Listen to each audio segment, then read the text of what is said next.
그때 주님께서는 다른 제자 72명을 지명하시어 몸소 가시려는 모든 고을과 고장으로 당신에 앞서 둘씩 보내시며 그들에게 말씀하셨다. 수확할 것은 많은데 일꾼은 적다. 그러니 수확할 밭의 주인님께 일꾼들을 보내주십사 하고 청하여라. 가거라. 나는 이제 양들을 이리떼 가운데로 보내는 것처럼 너희를 보낸다. 돈주머니도 여행 보따리도 신발도 지니지 말고 길에서 아무에게도 인사하지 마라.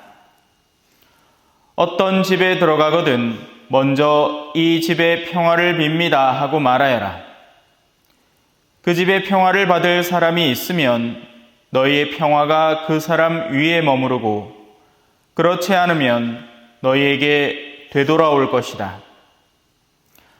같은 집에 머무르면서 주는 것을 먹고 마셔라. 일꾼이 품삯을 받는 것은 당연하다. 이 집 저 집으로 옮겨 다니지 마라. 어떤 고을에 들어가든지 너희를 받아들이면 차려주는 음식을 먹어라. 그곳 병자들을 고쳐주며 하느님의 나라가 여러분에게 가까이 왔습니다 하고 말하여라.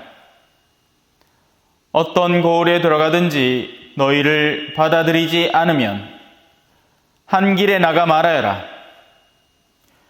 여러분의 고을에서 우리 발에 묻은 먼지까지 여러분에게 털어버리고 갑니다. 그러나 이것만은 알아두십시오. 하느님의 나라가 가까이 왔습니다. 내가 너에게 말한다. 그날에는 소돔이 그 고을보다 견디기 쉬울 것이다. 주님의 말씀입니다.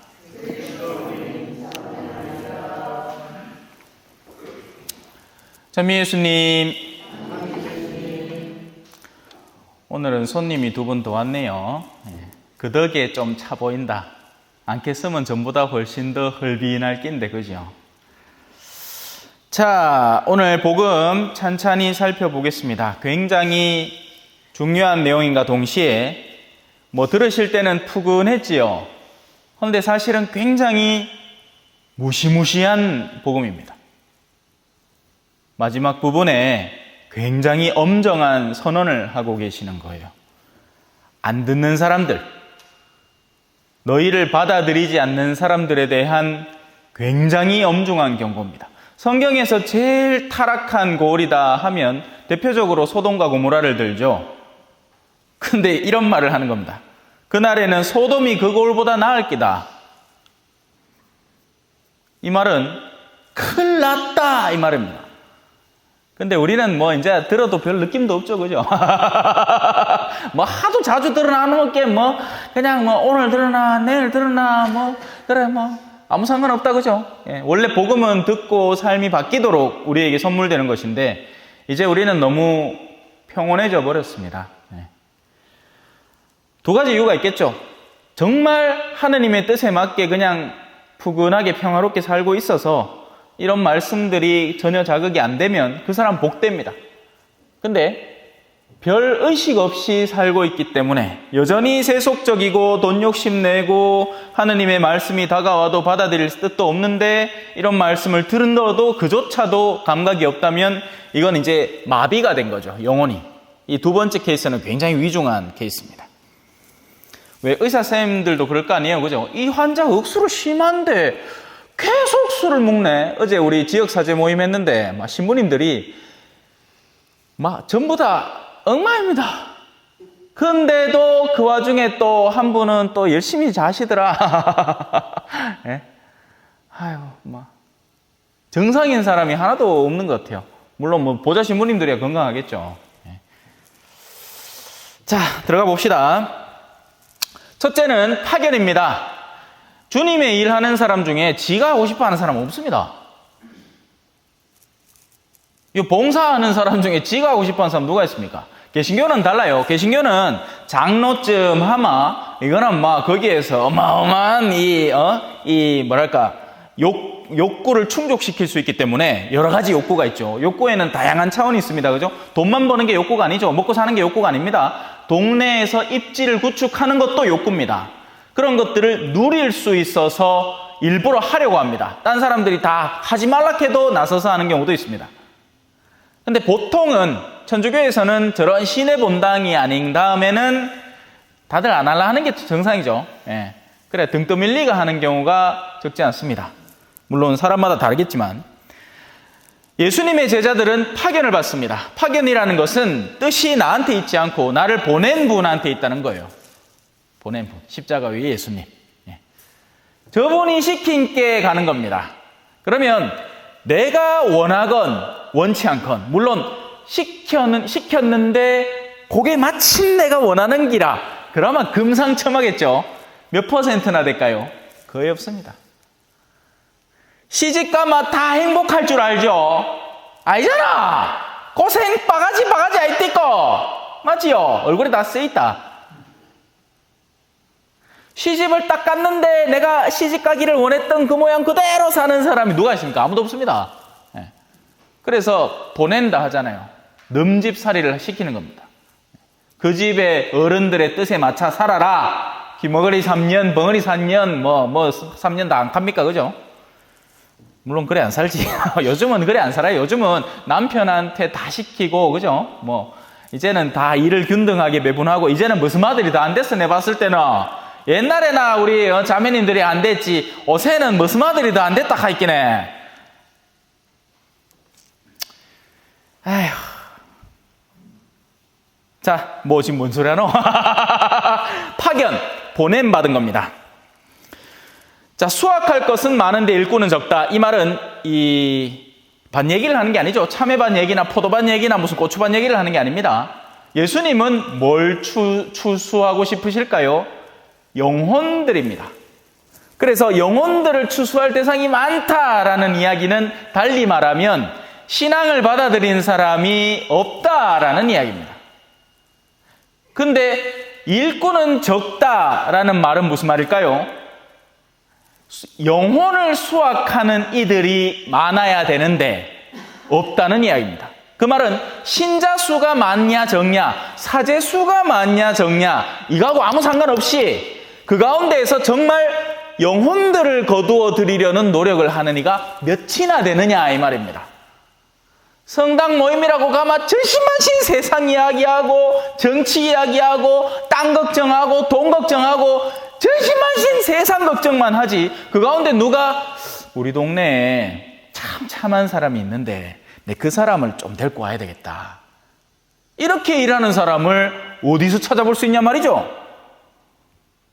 여만 해도 전에 성당 댕기던 사람이 이제 버글버글하지 않습니까? 그 가운데 그래도 가는 좀 마음이 있더라. 가한테 우리 한 둘서이 모이가가 데리고 와보자. 우리 고스톱 칠 때 농담 삼아서라도 요번에 신부님이 참 웃긴 게 가서 이야기라도 한번 들어보자 하고 초대나 한번 해보자. 이런 얘기하는 사람 누가 있습니까? 쌌다! 이렇게 하고 앉았지. 에헤. 그러니 수확할 것은 엄청 많은 거예요. 어딜 가나 많은 겁니다. 한국은 아직도 선교 지역이에요. 근데 일꾼이 없는 거예요. 특히나 요즘은 더 사제의 역량 가운데에서 행정적 역량과 관리적 역량을 키우려고만 하지 영성적 역량을 오히려 더 갈수록 소홀히 하는 느낌입니다. 안타까워요. 기도할 시간을 제대로 마련해 주지도 않고 또 피정이라고 데리고 가갖고 그렇게 막 적극적으로 피정을 진행시키는 것도 아니고 자, 이제 본격적으로 제자들의 직무가 시작이 됩니다. 그 시작점에 이렇게 말을 합니다.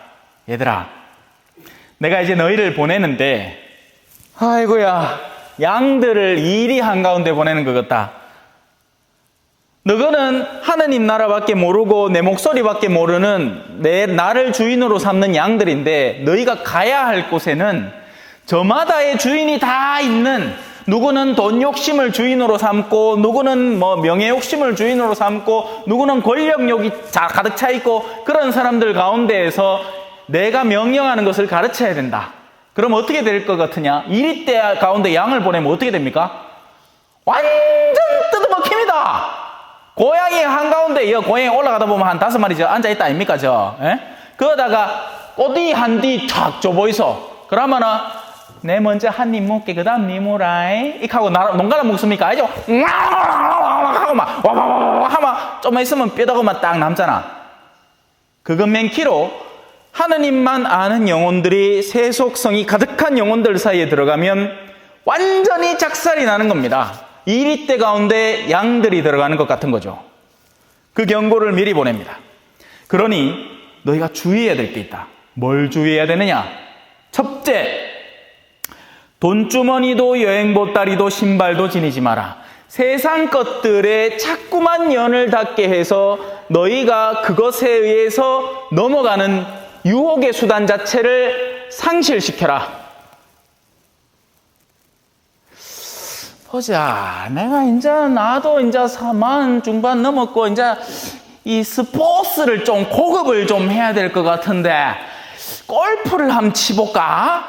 그나마 내가 골프를 치려고 하긴 해. 이게 사제 월급에서 골프를 친다는 게 이게 말이 안 되는데, 그나마 어느 좀 돈 있는 신자들 중에 한두 사람 꼬시가 그 사람들은 골프채 나한테 선물하게 만들고, 또 한 달에 한두 번 정도 요 사람하고 놀러 가고 저 사람하고 놀러 가고, 그래 계획을 딱 잡아 놓으면 요거 재미가 좋겠는데 하다가는 그 유혹이라는 손길을 내가 내밀었기 때문에 그 유혹의 손길을 잡아서 끌어올고는 더 이상 사제로서의 본연의 용기 있는 직무를 못하게 하는 이들에게 나의 영혼이 넘어가기 시작한다는 거죠. 줏대 없는 사제가 되는 겁니다.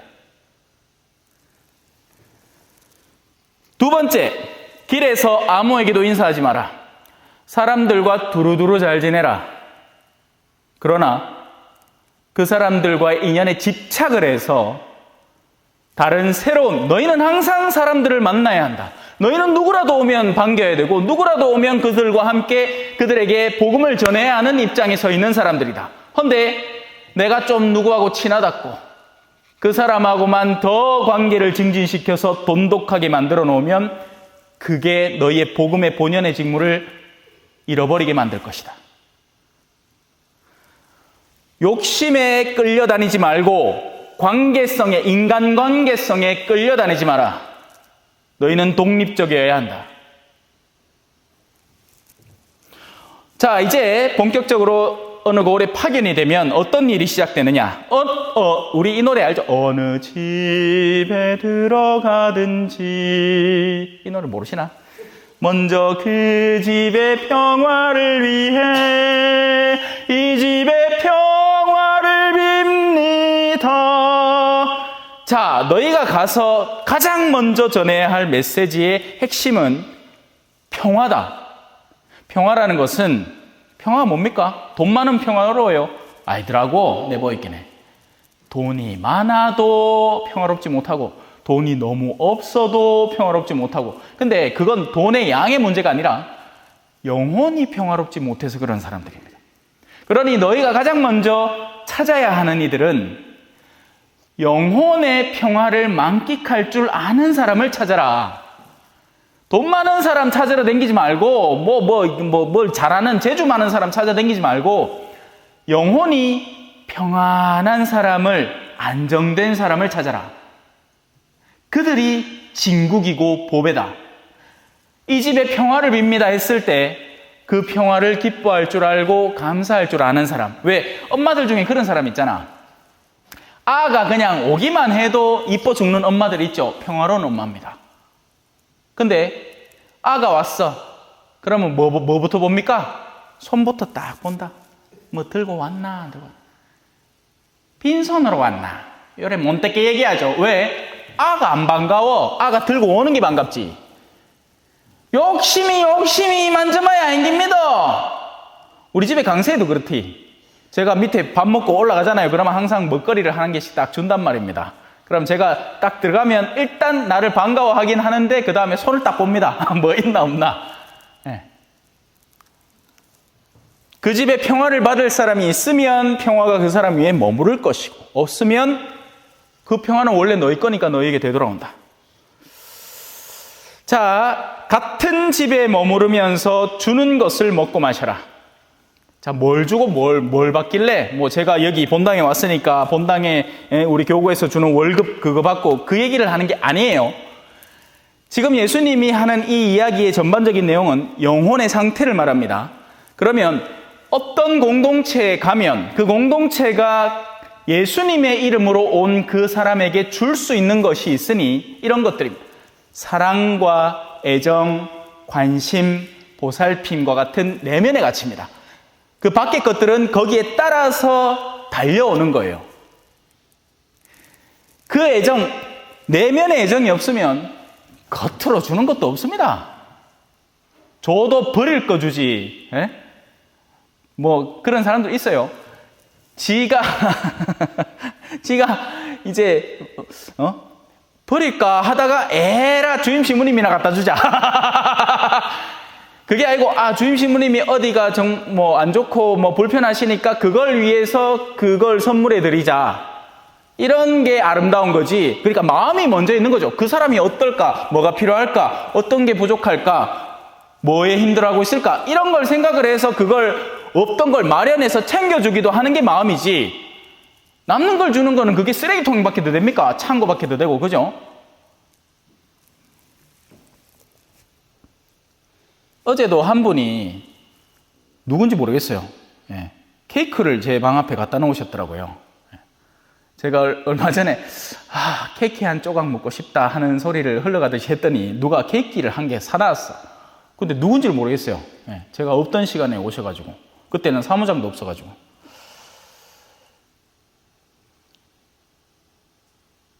자, 같은 집에 그 집에서 이미 그 사람들의 내면 속에 형성되어 있는 애정과 사랑이 있으니 너희가 가는 그곳에 가거들랑 이미 형성되어 있는 그것 먹고 살아라. 그 말입니다.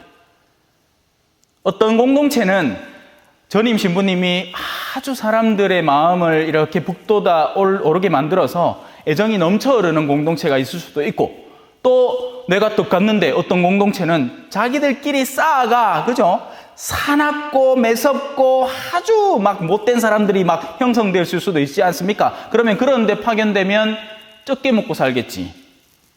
뭐 관심도 없겠지. 주임이 누가 왔는지. 그죠? 초전은 어떨 것 같아요?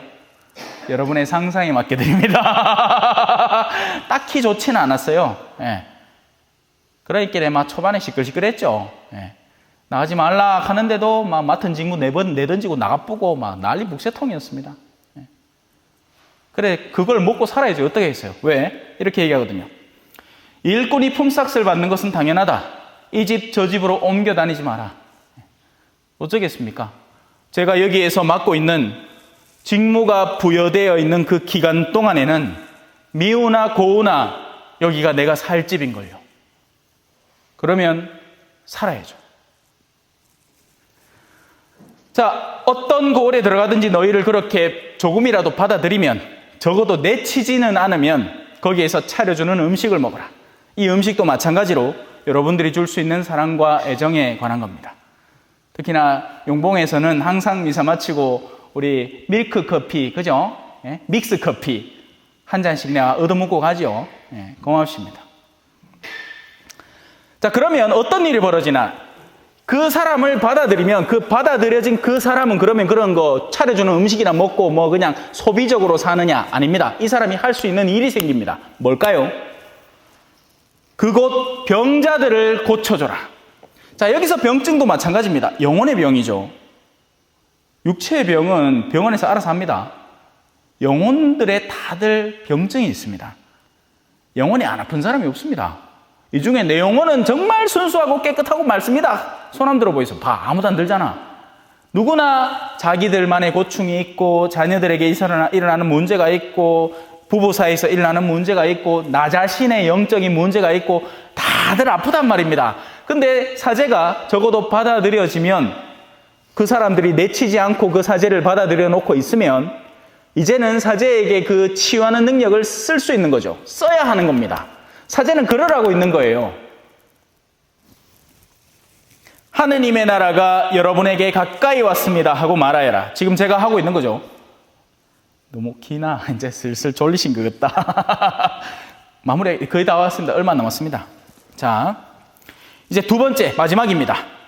어떤 고을에 들어갔는데 너희를 받아들이지 않으면 어떤 일이 벌어지느냐.